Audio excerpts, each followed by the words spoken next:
अस्सलामुअलैकुम and welcome in study corner NF.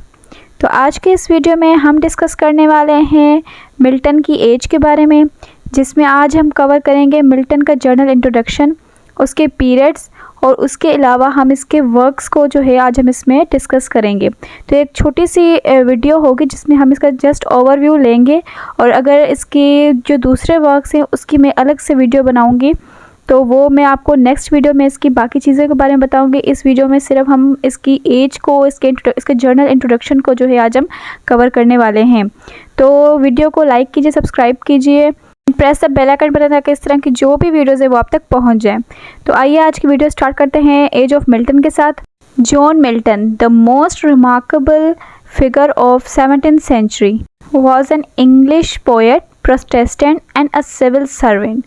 तो Milton क्या था कि मिल्टन एक इंग्लिश पोएट था, प्रोटेस्टेंट था और सिविल सर्वेंट था, जो कि अपनी कंट्रीब्यूशंस की वजह से जाना जाता था। जो भी उसने इंग्लिश लिटरेचर में उसने जितनी भी रिमार्केबल कंट्रीब्यूशंस की थी उनके वजह से जो है मिल्टन का नाम बहुत ज़्यादा फेमस था।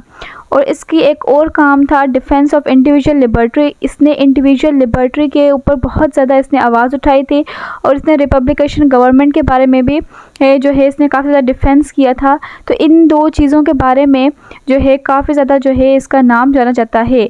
Journal he belongs to 17th century, ये 17th century से बिलोंग करता है, स्पेशली वो पीरियड जिसे हम इंग्लिश रेनेसां कह सकते हैं या अर्ली मॉडर्न पीरियड कह सकते हैं, या तो फिर हम इसे प्यूरिटन एज भी कहते हैं।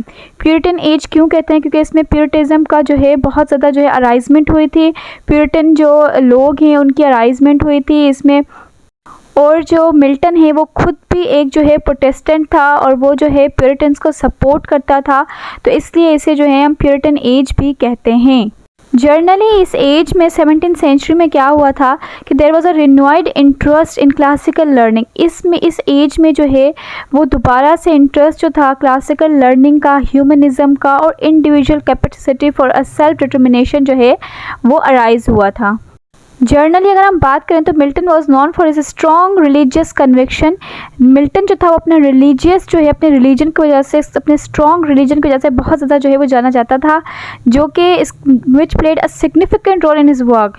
बिल्कुल इसके वर्क में जो है सब कुछ नुमाया जो है इसका रिलीजियस, मतलब इसके हर वर्क के अंदर जो है इसका रिलीजियस बिलीफ जो है वो बहुत ज़्यादा जो है वो नुमाया होता था। He was a devote Protestant and supported the Puritan.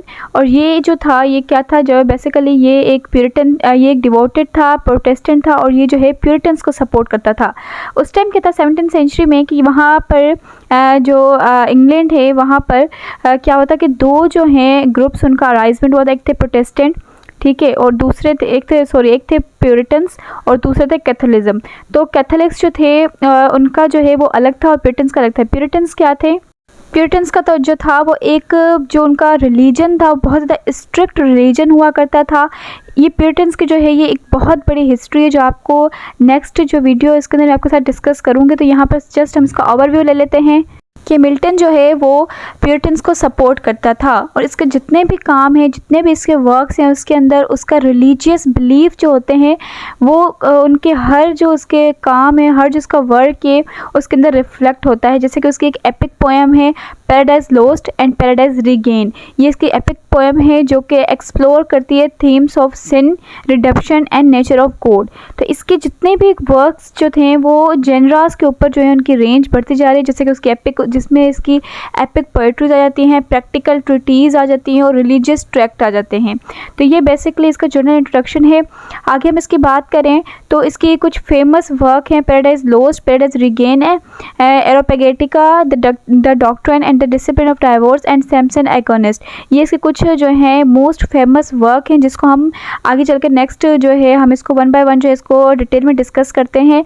तो इससे पहले हम जो हैं इसके लिटरेरी कैरियर के बारे में हम बात करते हैं कि मिल्टन का लिटरेरी कैरियर जो है वो जर्नली जो है वो हम डिवाइड करते हैं 3 पीरियड्स के अंदर, ठीक है। पीरियड 1 जो कि 1625 से 1640 तक जो है इनका पीरियड है। सेकंड पीरियड 1640 से 1660 तक चलता है, और थर्ड पीरियड जो है 1660 से 1674 तक जो है इसका टाइम पीरियड है। अब हम इसे वन बाय वन डिस्कस कर लेते हैं। तो फर्स्ट पीरियड जो है मिल्टन का, इसके लिटरेरी कैरियर का, उसको हम डिवाइड कर देते हैं। फर्दर हम इसे डिवाइड करते हैं 2 फेजेस के अंदर। इसके फर्स्ट पीरियड में 2 फेजेस आते हैं, जिसमें फर्स्ट फेज इसका क्रिस्ट कॉलेज पीरियड और Horton period. Christ college period जो है वो 1625 से 1631 के पीरियड है, और हॉटन पीरियड जो है वो 1632 से लेकर 1640 का पीरियड है। तो हम इसे डिस्कस करते हैं कि क्रिस्ट कॉलेज पीरियड में क्या था, कि ये एक ऐसा फेज़ था मिल्टन का जब मिल्टन जो है क्रिस्ट कॉलेज कैम्ब्रिज में स्टडी करता था। तो इसलिए इसे क्रिस्ट कॉलेज पीरियड कहा जाता है, क्योंकि उस टाइम जो था वो मिल्टन जो था वो क्रिस्ट कॉलेज कैम्ब्रिज में स्टडी करता था, जहाँ पर उसने काफ़ी ज़्यादा पोएम्स जो हैं उसने लिखी थी, जिसमें उसकी मोस्ट फेमस है on the death of fair infant at a vacation exercise and on the morning of Christ reality. Second phase the Horton phase 1632 से 1640 तक का ये जो है फेज़ है। इस फेज़ के अंदर जनरली जब क्रिस्ट कॉलेज को लीव करके, कैम्ब्रिज को लीव करके जब मिल्टन जो है वो आए थे हॉटन आकर जो है इन्होंने यहाँ पर जो है रहना शुरू किया, और यहाँ पर इसने अपना पोएट्री और प्रोज का कैरियर जो है यहीं पर जो है उसने शुरू किया, और यहाँ पर इसने कंटिन्यू जो है अपनी पोएट्रीज और प्रोज को लिखा। और उसके कुछ ऐसे नोटेबल वर्क्स हैं यहाँ पर मेंशन हुए हुए, जिसमें इसका है लैलिग्रो एंड टू पेंसेरेसो, कॉमर्स, लेसीडियस एंड आर्किडा। ये इसके मोस्ट फेमस वर्क हैं इस फेज़ के। तो ये इसके 2 फेजेस हैं फर्स्ट पीरियड के। सेकंड अगर पीरियड की बात करें तो ये 1640 से 1660 तक का है।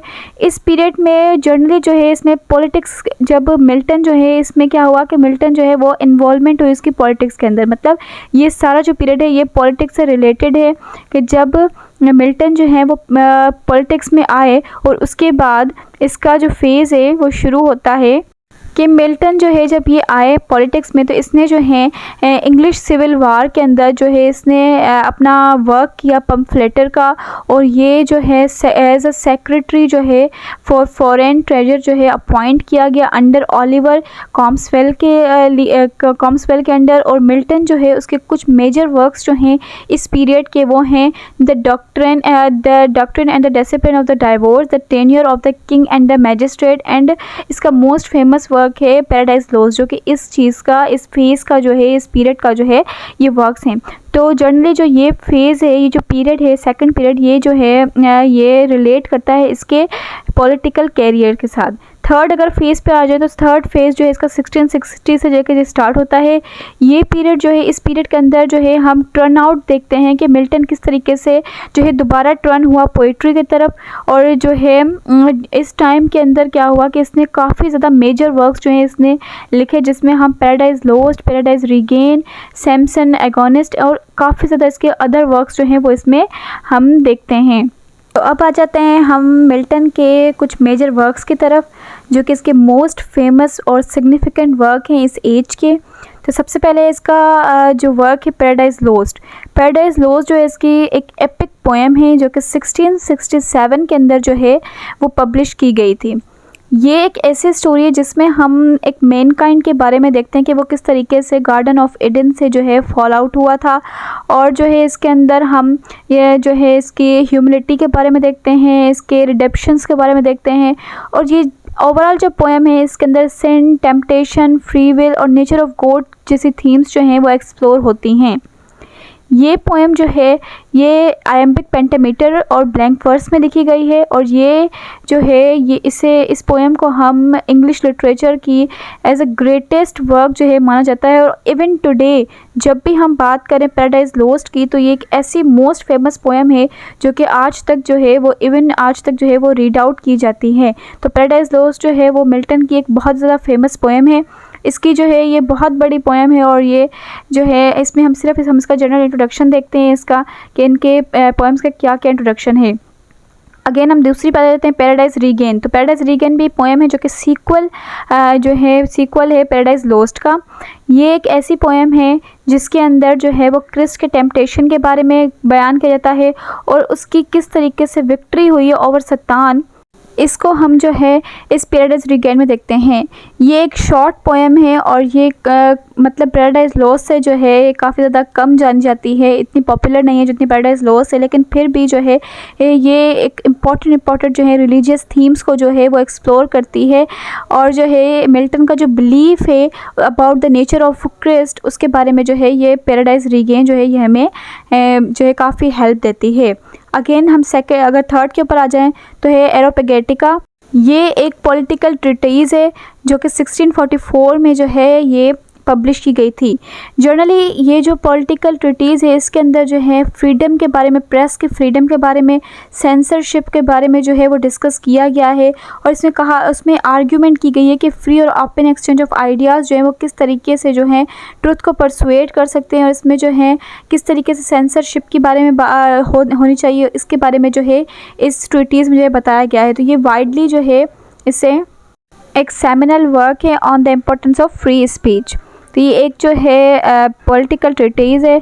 सेकंड अगर हम देखें तो the Doctrine and the Discipline of divorce. The Doctrine and discipline of divorce it is a treaty, और ये पब्लिश हुई है 1643 में, जिसमें हम डाइवोर्स के बारे में जो है काफ़ी ज़्यादा आर्ग्यूमेंट की गई है इन केस ऑफ इनकम्पैटिबिलिटी और अडल्ट्री।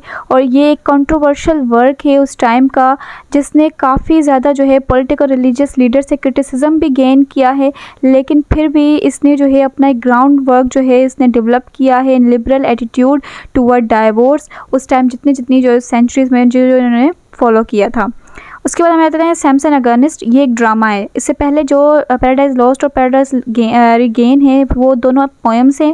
देन एरोपेगेटिका और doctrine and discipline of divorce ये दोनों ट्रीटीज़ हैं। और अब इसके बाद हम आते हैं सैमसन अगेनिस्ट, जो कि एक ड्रामा है, एक वर्स ड्रामा है, जो कि 1671 में पब्लिश किया गया था। ये बताता है सैमसन की जो है स्टोरी के बारे में, जो कि एक बाइब्लिकल हीरो है जिसको डेलिलिया ने जो कि उसने जो है इसे धोखा दिया था, और उसकी वजह से जो इसने अपनी स्ट्रेंथ जो है वो इसने अपनी लॉस कर दी थी। ये एक ऐसी पोएम है जिसके अंदर एक ऐसा ड्रामा है जिसके अंदर जो है हम थीम देखते हैं इसकी फेथ की, बेट्रियल की, रिडम्पशन की, और इससे हम मिल्टन का ग्रेटेस्ट वर्क ऑफ ड्रामा भी कह सकते हैं। तो ये थे कुछ इसके वर्क। अगर ओवरऑल बात करें तो ओवरऑल क्या है, मिल्टन के जो वर्क है उनका काफ़ी ज़्यादा इन्फ्लुएंस है इंग्लिश लिटरेचर के ऊपर, पॉलिटिक्स के ऊपर, पॉलिटिकल थॉट्स के ऊपर।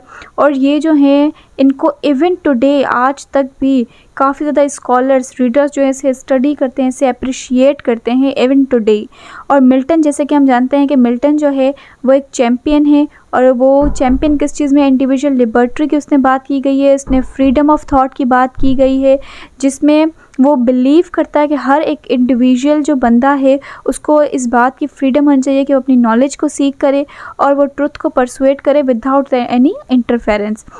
अगर हम इसकी बात करें ट्रीटी ऑफ एरोपेगेटिका, तो उसके अंदर इसने अपनी जो है इस चीज़ का एविडेंस जो है वो दिया है कि किस तरीके से गवर्नमेंट टू द चर्च जो है इसने एविडेंस दिया है किस तरीके से फ्री विल होनी चाहिए, फ्रीडम होनी चाहिए अपने थॉट्स के ऊपर।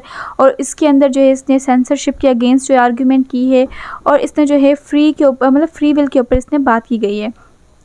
ये जो था ये रिपब्लिक गवर्नमेंट को जो है सपोर्ट करता है, जिस तरह मैंने आपको बताया कि ये जो था ये डिफेंस था किसके ऊपर, इसने रिपब्लिकेशन गवर्नमेंट और इंडिविजुअल जो है इंडिविजुअलिटी के ऊपर जो है इसने इसको डिफेंस करता था लिबर्टी के ऊपर। तो रिपब्लिकेशन गवर्नमेंट का मतलब होता है कि लोगों के हाथ में जो है वो पावर दें रादर देन मोनार्की और रूलिंग क्लास। तो ये जो था इस चीज़ में जो था ये इस चीज़ को सपोर्ट करता था Milton.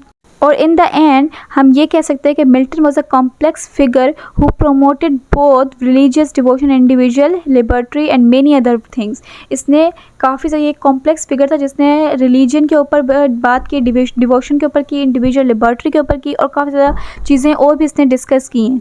His work reflect his deep faith and his believe in the poor power and reason and self determination. इसके हर वर्क के अंदर हम लोग इसके रीज़न, इसके पावर, इसके सेल्फ डिटर्मिनेशन के बाद देखते हैं, इसका डीप फेथ उसके अंदर नज़र आता है। इसके हर एक वर्क के अंदर इसका रिलीजियस वर्क जो है, इसका रिलीजन जो है, इसका हर चीज़ की हर बिलीव जो है इसके हम वर्क में देख सकते हैं।